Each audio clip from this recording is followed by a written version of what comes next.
মনিরামপুর, আমাদের মনিরামপুর। মনিরামপুর শব্দটা শোনার সাথে সাথে মনের মাঝে কেমন জানি একটা ভালো লাগার সৃষ্টি হয়ে যায়। হাজার শত মাইল দূরে তবুও যেন মনিরামপুরের কথা শুনে কিছুটা থেমে যাওয়া।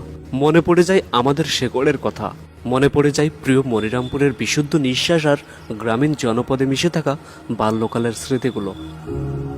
এখানে আমাদের জন্ম, এখানে আমাদের বেড়ে ওঠা, এখানে আমাদের পথ চলা, এখানেই নারীর সম্পর্ক। আপনি যেখানেই থাকুন না কেন, শেকড়ের প্রতি টান আসবেই। তাই তো প্রিয় মনিরামপুরের নাম শুনলে মনে পড়ে যায় আমাদের আতুর ঘরের কথা।